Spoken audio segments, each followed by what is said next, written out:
اہل دوزخ کا مشروب۔ اگر تو ان اپنے کھانے پینے اور لباس کے بارے میں سوال کرے تو سن لے کہ کھانا بھی آگ کا، پینا بھی آگ کا اور لباس بھی آگ کا ہی ہوگا۔ تیری یہ نرم و نازک سی جلد جو حرام کھاتی رہی ہے، اسے حرام کا غذا ملتی رہی ہے اور حرام اشیاء پر اس کی نشوونما ہوتی رہی ہے۔ یہ آگ کو بھڑکانے والی ایندھن بن جائے گا اور جہنم کا کھانا ہو جائے گا۔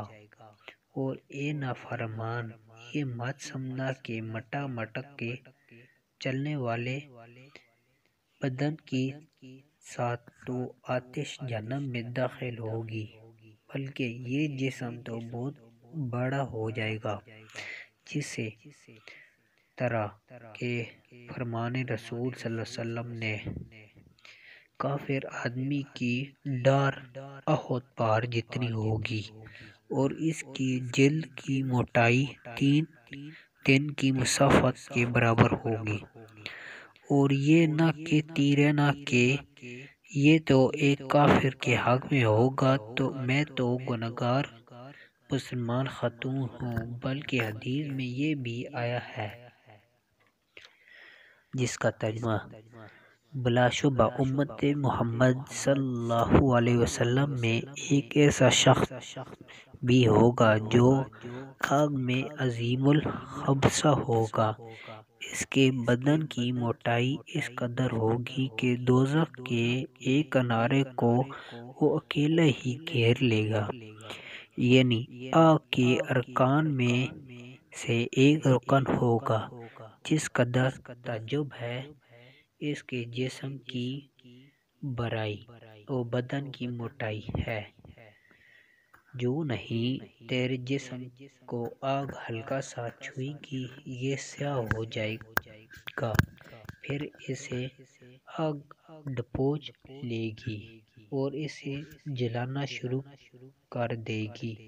پھر عذاب کا یہ سلسلہ کبھی منقطع ہوگا۔ جب یہ جسم ختم ہو جائے گا اور کھال جل جائے گی تو اللہ تعالیٰ اس کے بدلے میں تجھے ایک نیا جسم دے دے گا، جس کے باعث جہنم مزید تیزی سے جلنا اور شعلے مارنا شروع کر دے گی۔ عین اسی دوران تو اپنے اس نرم و نازک جسم چہرے کے بال گھسیٹتا جائے گا، جس چہرے کی وجہ سے تو نے جوانی فتنہ خیز بنا رکھی ہے، بلکہ تو اسی چہرے کے ساتھ اپنی جان کو آگ سے بچانے کی کوشش کرے گا۔ اللہ تعالیٰ نے وضاحت فرمائی ہے، أَفَمَن يَتَّقِي بِوَجْهِهِ سُوءَ الْعَذَابِ يَوْمَ الْقِيَامَةِ وَقِيلَ لِلظَّالِمِينَ ذُوقُوا مَا كُنتُمْ تَكْسِبُونَ كَذَّبَ الَّذِينَ مِن قَبْلِهِمْ فَأَتَاهُمُ الْعَذَابُ مِنْ حَيْثُ لَا يَشْعُرُونَ۔ بھلا جو شخص قیامت کے دن اپنے منہ سے بڑے عذاب کو روکتا ہے، کیا وہ ایسا ہو سکتا ہے جو چین میں ہو؟ اور ظالموں سے کہا جائے گا اپنے کیے کا وبال چکھو، اس سے پہلے والوں نے بھی جھٹلایا، پھر ان پر ان کی بے خبری کی حالت میں عذاب آ پڑے۔ کیا اس چہرے کے ساتھ جو جسم کا نازک ترین حصہ ہے عذاب کو روکنا ممکن ہوگا؟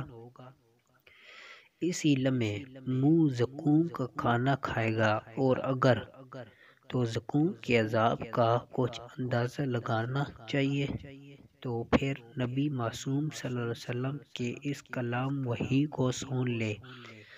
آپ صلی اللہ علیہ وسلم نے فرمایا، لو ان قطرۃ من الزقوم قطرت فی دار الدنیا لافسدت علی اہل الدنیا معہا معایشہم فکیف بمن یکون طعامۃ و شراب۔ اگر ایک قطرہ زقوم دنیا پر ڈال دیا جائے تو یہ تمام دنیا والوں کی روزیاں خراب کر کے رکھ دے تو اس شخص کا کیا حال ہوگا جس کا طعام شراب یہی ہوگا۔ جس زقوم کا ایک قطرہ ہی اہل دنیا کی معیشتوں کو خراب کرنے کے لیے کافی ہے، وہی زقوم تیرا کھانا اور پینا ہوگا۔ بے شک زقوم کا درخت گنہگار کا کھانا ہے جو مثل کے پیٹ میں کھولتا رہتا ہے۔ مثل تیز گرم پانی کھولنے کے اس مجرم کو پکڑ لو، پھر گھسیٹتے ہوئے بیچ جہنم تک پہنچاؤ، پھر اس کے سر پر سخت گرم پانی کا عذاب بہاؤ۔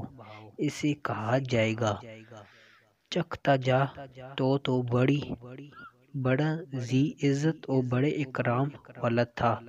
اور دوسری جگہ یوں فرمایا ثم انکم ایھا الضالون المکذبون لآکلون من شجرۃ من زقوم فمالئون منها البطون فشاربون علیہ من الحمیم فشاربون شرب الہیم۔ پھر تو تم ایک گمراہ ہو جھٹلانے والو، البتہ کھانے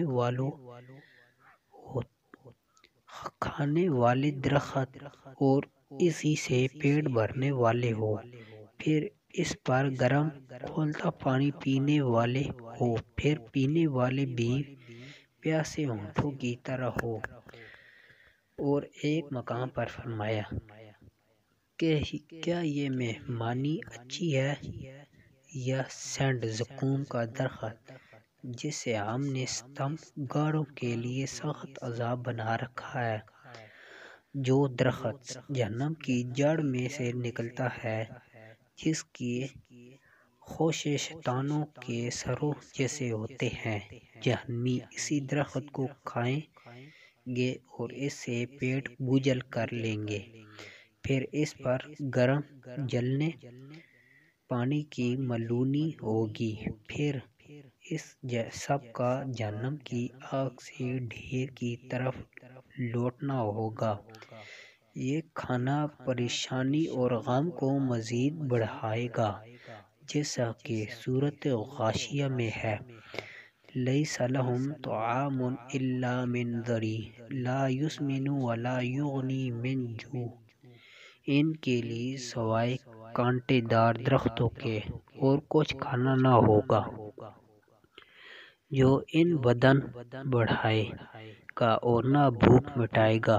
کھال سیاہ ہونے اور جلنے کے بعد انتہائی شدت اور زور سے اتاری جائے گی۔ اللہ تعالیٰ نے فرمایا مگر ہرگز نہ ہوگا، یقیناً وہ شعلہ والی آگ ہے جو منہ اور سر کی کھال کھینچ لائے، پھر ہڈیوں کو چورا چورا اور توڑ پھوڑ کر ریزہ ریزہ بنا دیا جائے گا۔ فرمان الہی ہے نہیں یہ توڑ پھوڑ دینے والی آگ میں پھینک دیا جائے گا، اور تجھے کیا معلوم ہے ایسی آگ کیا کچھ ہوگی؟ وہ اللہ تعالیٰ کی سلگائی ہوئی آگ ہوگی جو دلوں پر چڑھتی چلی جائے گی، اور ان پر بڑے بڑے دستونوں میں ہر طرف سے بندگی ہوگی۔ اس سب سے بھی بڑھ کر یہ کہ عذاب صرف جسمانی عذاب تک ہی محدود نہ ہوگا بلکہ وہاں روحانی عذاب بھی ہوگا، اور وہ اس وقت ہوگا جب تیری وہ سہیلیاں جو پرہیزگار تھیں، عبادت گزار تھیں اور حجاب کی پابندی کرنے والی تھیں، جو جنت میں داخل ہو چکی ہوں گی، وہ تجھ سے کلام کریں گی اور تجھے ڈانٹ ڈپٹ کریں گی۔ اللہ تعالیٰ نے یہ نقشہ یوں پیش فرمایا ہے فَأَقْبَلَ بَعْضُهُمْ عَلَى بَعْضٍ يَتَسَاءَلُونَ قَالَ قَائِلٌ مِّنْهُمْ انی کان لی قرین یقول ائنک لمن المصدقین ائنا متنا وکنا ترابا وعظاما ائنا لمدینون۔ ایک دوسرے کی طرف رخ کر کے پوچھیں گی۔ ان میں سے ایک کہے گی میرا ایک ہم نشین جو مجھ سے کہا کرتا تھا تو قیامت کے آنے کا یقین کرنے والوں میں سے ہے، بھلا جب ہم مر گئیں مٹی اور ہڈیاں ہو جائیں گی تو کیا ہمیں بدلہ ملے گا؟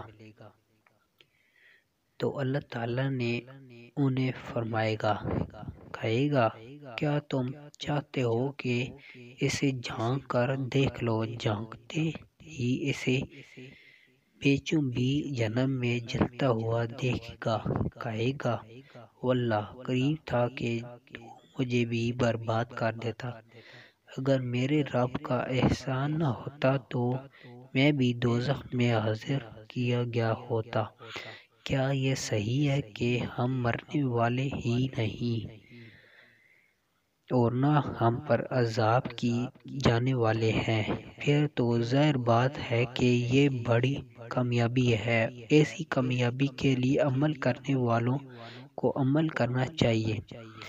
اللہ تعالیٰ نے پھر بھی کہے گا کیا یہ میں مانی اچھی ہے یا سینڈ زقوم کا درخت جسے ہم نے ستم گاروں کے لیے سخت سزا بنا رکھا ہے، جو درخت جہنم کی جڑ سے نکلتا ہے، جس کے خوشے شیطانوں کے سروں جیسے ہوتے ہیں۔